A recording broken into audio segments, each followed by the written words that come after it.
Hello and welcome to Raising Those Spirits. I'm Steve. And I'm Sam. And episode 60, Sam. It's finally here. I know that's a big milestone, and hitting it On for Halloween. Halloween. That's nice. I I've, like ar- that. That's really great. I've already named this our 2024 Halloween special. All right. I didn't know what I mean else the to whole name month it. because we're gonna get another. We'll have another one right before Halloween. So Yes. it's a whole month of spookiness, but it's also a whole year of spookiness because that's the entire Well, vibe of our podcast. every year we do one episode where it's like we watch Halloween specials. Yes, So that's true. this so I like This so is the Halloween. Yeah, yeah, so I think I'm just like calling those episodes the Halloween specials episodes. it's our Halloween specials special. Exactly. That's what And I'm we're going talking about for. we're talking about some classics this year. Yeah, Some of the I Halloweeniest specials that there are. I hadn't seen the Garfield Halloween special since I was single digits, maybe? Oh my goodness. Yeah. It's a classic. It looms large in our childhood. It was definitely I think it was my favorite when I was little. It was the one I looked the most forward to the most. I was the youngest child. I never got to watch any Halloween specials like that. You know what I mean? Like, I wasn't like, ooh, this year I'm going to get Garfield. I was like, yeah, that's probably not going to happen this year. I had a lot that I caught like once, maybe twice. Well, I mean, they also didn't play they didn't play the Garfield special as much as say the other one we're talking about, the Great Pumpkin. Yes. Um, it just wasn't on as much. You know, the Great Pumpkin played every year for decades until it was, I think, put onto streaming. Whereas the Garfield Halloween special, it played in the 80s and 90s a bit and then kind of fell off. Yeah. But still, 40 years of making people laugh on that one. 60 years, I think, Yeah, it was for Charlie Brown. 66 was Charlie Brown. Yep, So yeah, 66. coming up, so coming up on 60 years. That's pretty wild. So, yeah, God, I have rebuttals for things you've said already, but I'm gonna wait because Oh yeah, we let's. haven't done drinks or cryptids yet. All right, so let's get into drinks and cryptids. I started with drinking already, so I can't talk, but I can get into my cryptid for the state of Nebraska, which I was worried I was going to need to skip, but I did some deep researching and I found a fairly interesting cryptid to tell you about, Steve. I'm happy you found it. I'm excited to hear about it. I'm a little sad because for a second I was like, oh man, was skipping it fate? Maybe it wasn't my mistake. Maybe it was meant to be. Now, so on the surface, most of what you're seeing in Nebraska is the same cryptids you see in a number of other states, like your Sasquatch. You've got your giant lake monster. I think seemingly every state has a lake monster. I didn't realize that the United States was just chock full of lake monsters. For real. Um, yeah, they're lake monsters all over the place. Um, but I was able to find there's not a lot about this one, so I don't know about the provenance on it. But the flying monster or the flying man or the flying monstrosity, I've seen it called a couple of different things. So we'll say the flying monster of Falls City, Nebraska. Falls City, Nebraska, it's in the southeastern tip of Nebraska. And in the year 1956, a fellow by the name of John Hanks, which apparently is not really his name, this is from what I've read, this is a pseudonym, was out on a evening stroll when he came across a 9 foot tall, 15-foot wingspan demonic creature. He said that it had metallic wings and had what looked like controls on its chest It had a face with big, glossy, like glossy looking eyes, and it flew. And while it did, it made kind of a hiss. What I'm reading here says there's a haunting hiss as it flew.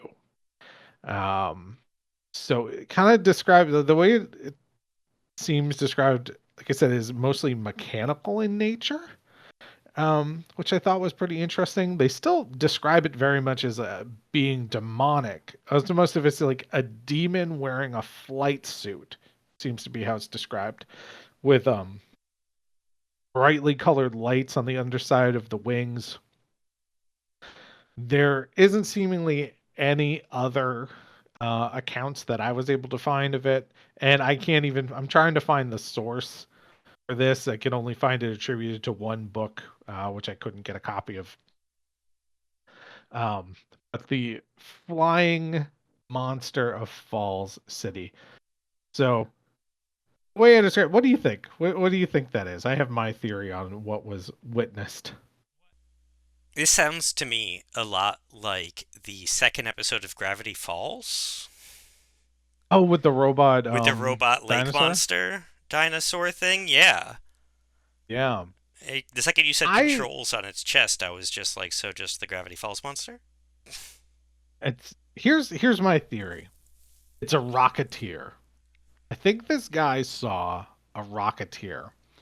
And we know that, so thinking back to like conspiracy theory stuff, like Area 51, we know that the government back in the 50s was experimenting with different flying apparatuses, or different types of different plane designs. This is the era when they were bringing in a lot of like Nazi scientists after World War II and like trying to continue their work. And that is one of the things believed to have pushed the big UFO craze that happened around that time. And the government was happy to let people think, oh, it's aliens. So people weren't thinking, oh, it's the government using experimental flight technology. And then just most of that experimental flight technology never goes anywhere. I think they made a jetpack and it didn't really work that well. And some poor schmuck in rural Nebraska witnessed this jetpack because like the metallic wings, okay, so it's like 15-foot metallic wings. It seems it's described as being kind of strapped to the demon. I think the demon's face was probably just an experimental flight helmet or something, and probably they shot some poor Air Force guy. I don't know if the Air Force existed at that time. Some poor like test pilot off into a field, likely to his death. I think that is my going theory on the flying monstrosity of Falls City, Nebraska. It's a very good theory. It's probably the right theory. Right? It's a I rocketeer. This dude saw a rocketeer. I went with the guy is either gay or a criminal. So Okay. it's Nebraska in the 60s. Okay. You are gay. Like, okay, so this man was using a pseudonym.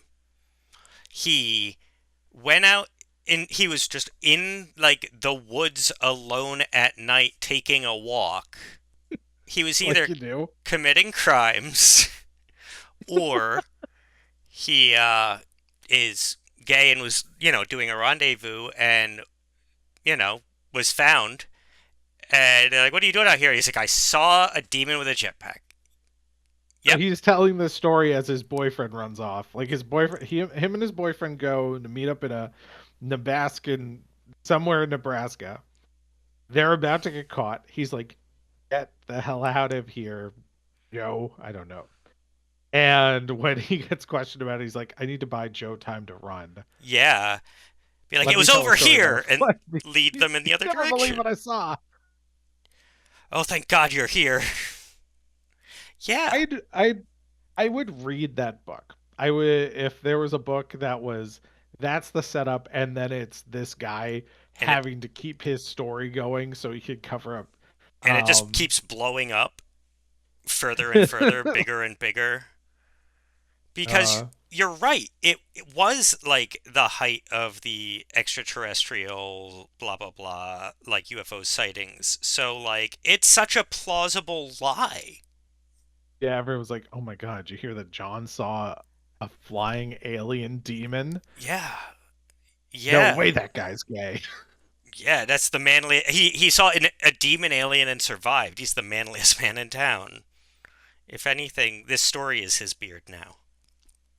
I would Uh, so read this book. I would too.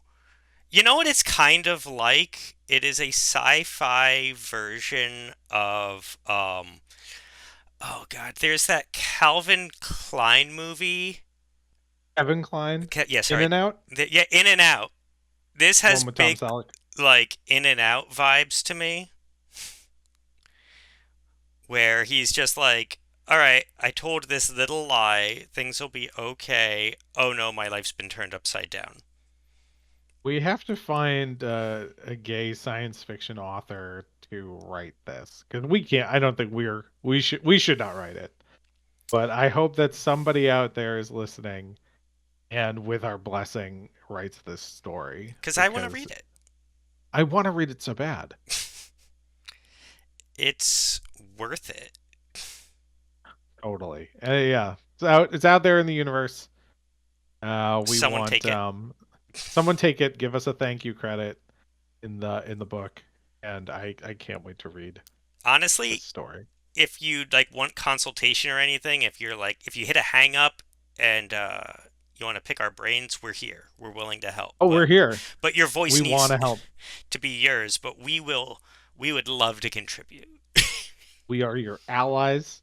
We are supporting you. Person we made up who may who may be listening to this, we want you to write this story so that we can read it. Yeah. This is the opposite, like the trope of I only told you that story so I could tell you this one. This is the opposite of that. It was like, please tell me We this story. Here, I give you this is a writing prompt. I need you to write it. Oh, love it. Anyway, so next time you're in Falls City, Nebraska, keep your eyes to the sky. Or, just be kind to um your local folks who need help. Who don't you don't need to hide They are part of your anymore. community. The community. You don't need to make up outlandish stories about flying robot demons. But I if mean, anybody wants to write a story about a flying robot demon, we will read it. if you want to write a story about a man whose life is strangely enriched by a flying robot demon, Yeah, we are here to read that. oh man. This is a shame. So This what are is one of my favorite ideas we've done in a while, and I would This is really good. 100% put this podcast on hold to write it. I mean, that's the creative process, isn't it? All right, we'll move on. What are we drinking? What are you drinking? All right, so we did two Halloween specials that highly focused on like candy and like sugar and the trick or treating, and I'm too old for that shit. But Mhm. um, but I couldn't do a sugary cocktail. Those are still allowed for some reason. And so what I did is, you know, Baja, um, Baja Blast Mountain Dew. Yeah, I've heard of it. I have not tasted it, but I'm aware of it. There, I've still never had normal Baja Blast because until very recently it was exclusive to Taco Bell, and I have IBS, so I don't go to Taco Bell. And they've released a whole line of them now, and there was like a case of them at BJ's. And so I grabbed it because my ice cup that turns things into slushies, they were so good in. Um, Hmm. but so there is a mango lemonade Baja Blast that I poured a generous splash of whipped cream vodka into. It was tasty, Sam. That does sound really good. And Mountain Dew is what I drank as a youth. So I figure Halloween, being young, being able to do the candy thing, this is my drink that sums that up as an adult. Not Good. refined, not elegant. I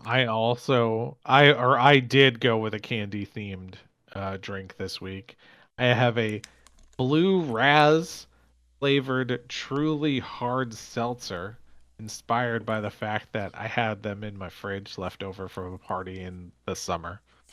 Uh and pretty good. Actually, I usually don't like the hard seltzers. I feel like they taste Watered down. like a you know what it was? The last time I think I had a hard seltzer, I had a watermelon one, and it just tasted like overripe watermelon. Mm. It's like just past where it would taste good, and now it tastes bad. Um, so this just tastes like blue raspberry Jolly Rancher, um, like a blue raspberry Jolly Rancher because it is still mostly seltzer. Pretty good. Nice. I did not hop on the hard seltzer train when it was really chugging along. I feel like it's kind of fallen off at this point. Um, but yeah, I don't hate it. I like it. Nice little sipper drink. All right. I feel that. Yeah. All right. So, which do you want to do first? I'm thinking Garfield first because I watched it first, but you know, we can do whichever first. I feel like Garfield's going to be constantly compared to Charlie Brown. Okay, well, let's talk about Garfield. Garfield Halloween special from the 1980s. It was your first time watching it since you were a kid. How did it hit you? Oh man, I have the entire series of Garfield and Friends, Classic series, one of and the best. haven't watched that in an equally long period of time. Hmm. So I was like, oh man, my son's, getting to that age. Maybe I can start getting him in. And now I'm reconsidering that. Um, Oof. it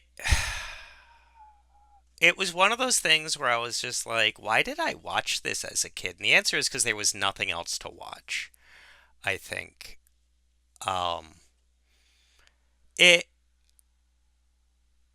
the problem is it's like a weird bait and switch. So for the first half of the episode, it's kind of just a generic Garfield episode and it just happens to be Halloween and like there's songs and it's I was like I'm not feeling this and then it takes a hard left into like actually spooky and it was actually described by Eric Adams as an abrupt left turn into abject terror.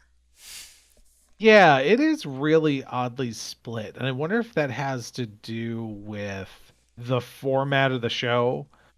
Because remember, it was always, it was half Garfield and Odie kind of event, like doing funny stuff, and then they would do the farm segment. So I wonder if they still felt like they had to split it into two separate segments. So if Yeah, you catch like the first half and the first half is kind of cohesive as one thing, and then maybe the kid wanders off during the commercial or they tune in halfway, the second half is still one cohesive thing because it really does feel like two very separate um like two separate things within a 30-minute span as one special. yeah, and you're right because Garfield and Friends did the same exact thing. So why not keep that format? Uh, yeah, I enjoyed the second half. The first half might have just been like jarring adult boredom that I wasn't ready for. Yeah, it didn't really hold my attention. Yeah, I was struggling to pay attention to the first half, and I was just like, oh man, I cannot have this show on in the background. Like if my son's watching it or something. And then it actually did redeem itself. I was like, why did Sam recommend this? But the second half is very good. Yeah, I had watched this most recently about a year ago, and I had the same experience then. And I still feel like it's worth watching. But it does feel very split. But that's how kids entertainment is. For this age range, it's very typically it is those two half episode segments, and I really think that's what they were trying to do. They were still trying to have that. I don't think it was necessary because the Garfield Halloween and Thanksgiving special don't play out that way. I don't know why they did it here. Yeah, I don't know. I'm trying to like fact check myself because I don't want to get it wrong.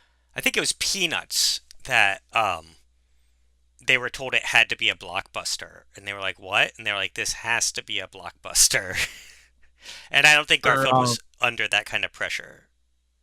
no, I mean we're talking about this is a point in time when Garfield is really a cash cow. Like, Garfield is making a lot of money at this point because this is when yeah, this is about the time I think you had all those like those those stuffed animals that were in everybody's car. This is when the Garfield phone was very popular. This came out in a moment where Garfield really could do no wrong. So I don't think there was a lot of pressure to make sure it was a great Halloween special. I bet you they wrote it as two separate things and then they crammed it together Uh, too. I bet you I bet it was never intended to even like be as cohesive as it ended up being. I imagine it was written as two segments intentionally that they then Tied together. linked together. They tied together after the fact or later in the production cycle. I believe it. But the question is, would a kid watch it? And I know my daughter last year went through a real Garfield moment where she was watching a lot of Garfield stuff. The old cartoons, she was watching the new cartoons, which those are terrible. That's some stuff that I will not recommend we cover on the show. Some of the new Garfield stuff, it is garbage. Um, but she definitely watched the Garfield holiday specials uh, a lot. Maybe last year when she was 6, and the year before when she was 5. So I think it still hits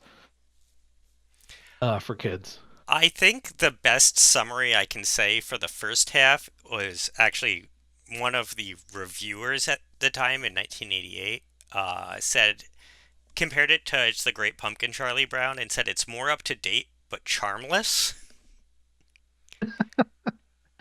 I don't think that's fair. I think I only for think the the first first part. half, yeah, the first part is kind of is pretty dull, but the second part where it's they're getting told a spooky pirate story, if you know if any of our listeners haven't caught it recently, the second half is they've end up on an island. They take a boat to an island and go trick or treating and are told a spooky pirate story from an elderly man. And that's good. Like that's good. Like, you know, you could just do that 15 minutes and it's really solid kids Halloween stuff. Yeah. No, again, that's what I was But like. I didn't agree with it for the entirety, but I think for the first half, it isn't an unfair attack, but it no. pulls it off. It brings it back around. So, but I mean this is still also the the same person who pointed out because they were comparing about it to the Great Pumpkin, and at that time in 1988, it had actually knocked Peanuts out of the top spot and was being aired more than It's the Great Pumpkin Charlie Brown. it's pretty wild Yeah, I was like, considering how baked in the Great Pumpkin is with Halloween. yeah, I'm surprised about that as well, but that's what it was. Yeah. But I will say the music, I mean, as Lou Rawls is doing Garfield's singing voice, and sometimes I can't tell if it's just supposed to be Lou Rawls is singing or if it is supposed to be Garfield who's singing. But then every now and then Garfield's mouth is moving, which is strange because Garfield's mouth usually doesn't move. Does not sound like Lorenzo Music, who usually does the voice of Garfield. So it's a Lorenzo little disjointed. Lorenzo Music did all but This Is the Night, which is the first one. Oh, really? He did Y- the learns of music, did the other songs. yeah, he did What Should I Be, Yo Ho Ho Ho, Scaredy Cat, and then the reprise of Yo Ho Ho Ho. Oh, well, I mean, so that opening with Lou Rawls then is the part that is disjointed. Yes, I But Lou thought that Rawls, but Lou too, Rawls is just a jazz legend. He's very good. because I was like, the mouth, I was like, I haven't watched this in a long time, but I know his mouth is moving wrong. And I'm glad that you pointed that out as well. It doesn't match up. It's another thing that I imagine later in the production they tried to make it seem like Garfield was singing, but they couldn't go back and redo too many of the animation cells. I'm speculating wildly. That is based on just a guess because There it was not consistent. there was an alternate ending, uh, which was fully illustrated in the book version. Oh, what happened in the book version? Um, he pulls like a Pirates of the Caribbean and steals a ring out of the treasure chest, and they get pursued all the way back to the house, and he has to like surrender the ring. Um, but I don't. I think. Yeah, I think it might be on the DVD collection for it. So like, you couldn't go back and fix these frames, but is it because you spent all the time making two different endings? Like, did this really need an alternate ending? But yeah, I mean, I think that explains why it doesn't quite work. But that would make sense. Okay, so usually when those tie-in books, they get written or they get produced off of the original script. So they have that original script where it has the bigger ending, gets rewritten after the book goes to publication, and then we get this version of what we ultimately end up with, which is a little bit chopped together. Yes. But still, I mean, as a children's special for the age range it's aimed at, I can tell you that at least in my house, it still hit. Um, Yeah, even if it doesn't hold up particularly well. Jim Davis stated that his intention for the special was to start familiar, but then go somewhere that would at least scare a 4-year-old. So, like, Success. success. If that was the goal, I think he nailed it. Yeah, I mean, mission And I'm not accomplished. gonna. Yeah, I mean Garfield, Jim Davis, you know what you're doing, man. Yeah, he's been doing it for a long time. He knows. He knows what he's doing. All right, should we go over to It's the Great Pumpkin, Charlie Brown? Yeah, we'll go across the newspaper funny page to a different newspaper comic strip holiday Halloween special. I didn't I, really even realize that that was the narrative thread we had Me going here. either. I was like, did you mean to do that? It just hit me. I was like, how did I not make It this didn't connection? occur. It did not occur to me just now, but it was always intentional, is what I meant to say. Oh, It's the Great Pumpkin, Charlie Brown, the Peanuts Halloween special. Let's talk this about that now. this was perfect actually because my son is currently like in a Peanuts kick. Hmm. It's he well, Peanuts is on Apple TV. And so when he goes to visit his grandparents, they have Apple TV, and so he watches like one of their things is that they watch Peanuts together. So he was very excited to watch this. Uh, so that was nice because sometimes it's like pulling teeth to watch a child's show. Um, but yeah, it is the first time I've seen it again, probably since single digits. I've seen the comic strips and stuff since then, but I just haven't actually watched It's the Great Pumpkin Charlie Brown in so long. So, how did it hit you after watching it again for the first time in however many years? Now, I was never a giant Peanuts person. Um, Hmm. I like Peanuts, but it was just never my main thing. So, I mean, it holds up. It still hits good. I just I can only like it as much as I like peanuts. Fair enough. And I Uh, feel the same about watching peanuts as I do about eating just unsalted peanuts. Like this you'd is rather do other things. yeah, like this isn't hurting me. Like, if this is on in the background, I do not care. It's got a great soundtrack.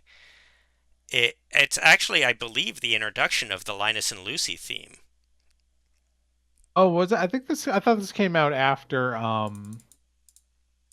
the Christmas special. It did, but I think it was the introduction of the Linus and Lucy theme. Um, Oh, I know. Okay, so yeah, the composer said uh, the version of Linus and Lucy featured during the cold open was arguably the best arrangement that he has ever laid down. fair enough. So I may be misinterpreting that, but So this is the definitive version of Linus and Lucy, not necessarily the first time it was ever recorded. yes, Is how I would read that. But it that's still I was think that's a big accomplishment. it was the first time Snoopy fought the Red Baron off the pages of the funny pages. Oh, and that was, that's a big staple of the Peanuts cartoons after that. Yeah, that's what cemented it in, which is really cool. So like this thing has a lot of history, and it was the first Halloween special ever. That's It's amazing. Like it's what an amazing you thing created to the genre. start. Like I can't judge it because there was nothing. It literally created the genre, so anything it did wasn't wrong. Yeah. No, that's fair. I mean, like, yeah, they have to be the ones to figure it out. I was disappointed watching this for the first time in I don't know how many years. I Really, was, yeah, you know what it is? I think I remembered it as being a more grandiose adventure I can or see having that. a bigger message because the Peanuts Christmas special. I don't care for Christmas specials. I just don't like. I'm a halfie. I'm half Jewish. I'm half of Catholic descent, I guess. I never cared for Christmas specials. I don't like Christmas music, but I love the Charlie Brown Christmas special. It's one of my very just I think favorite pieces of media. I love the music. It's the only Christmas music I truly love and will listen to willingly and enthusiastically at the holidays. And I've seen that however many times over the years where, The Great Pumpkin, yeah, I don't remember the last time I sat down and watched it. So finally sitting back down to watch it for this, I just don't feel like really anything happens in it. It's almost like a greeting card. It has the appearance and the atmosphere of Halloween, and it's really cute, but it feels like it's kind of just there. With the Christmas special, they end it with whatever message it's supposed to be. I guess anti-capitalism, also Jesus is wonderful.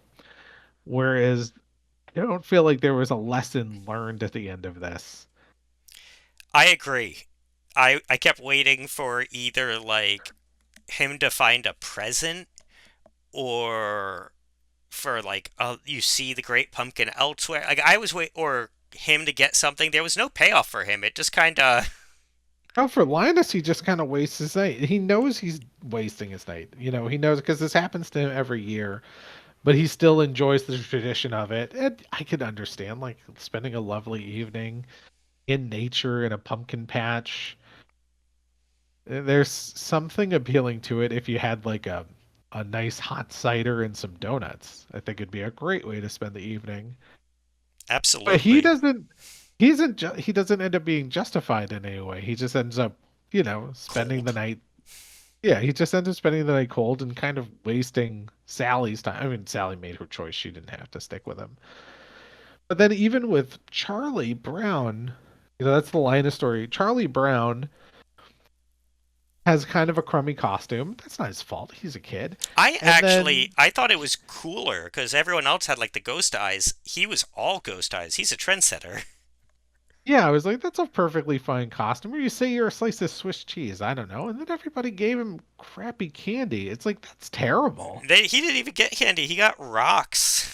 Right, that's right. He got a rock. That's the famous line from this movie. Three I of got a them. rock. But it's like he doesn't get a win there. Yeah, well, Charlie Or- Brown never gets a win. That's the whole point of Charlie Brown.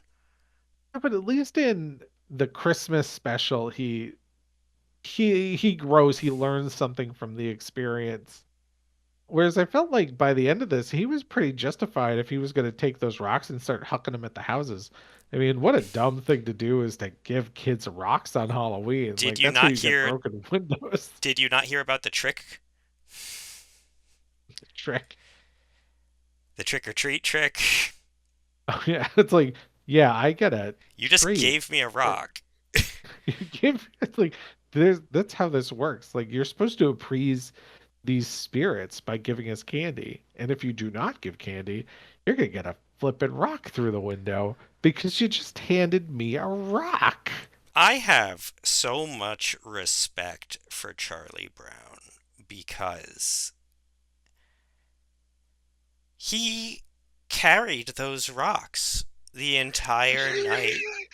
He This is he so tired. he could have just left them on the porch or anything, but he was like, "No, someone gave me this rock and it is my burden to bear now." And someone give that kid a hug? I don't know. Like it. Seriously, like, oh, this is also the debut of Lucy pulling the football away from him. And Yes. now he's got a bag of rocks. Yeah.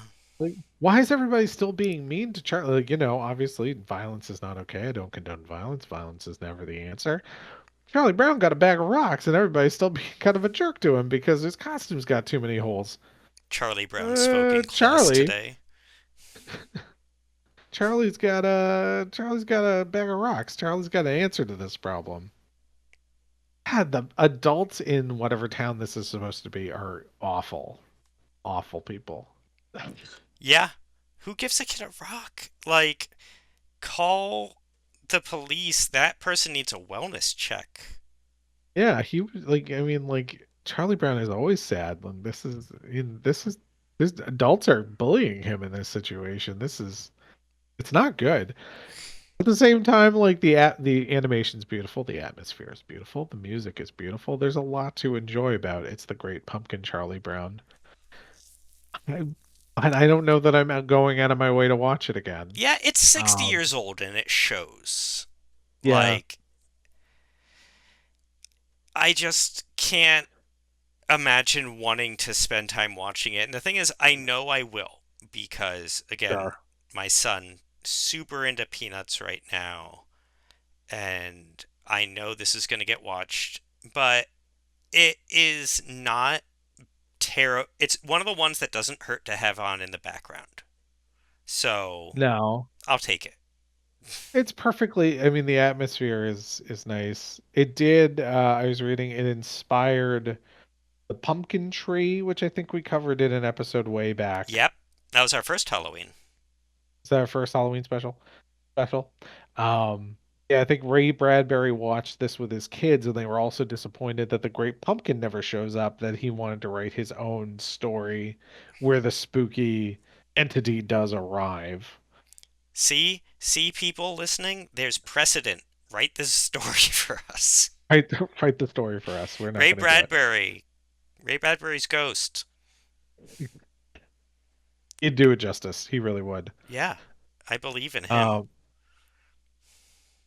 I mean, I mean, again, like it's the very first Halloween special that's the bar in a way. I feel like there's a lot of other stuff I'd rather watch, but we have to respect it for what it is. I'd be remiss if I got through this whole episode without mentioning the World/Inferno Friendship Society song about the Great Pumpkin. Raise Me Up. That was I went to many, many World Inferno concerts in our youth Hollow to see Mass. them.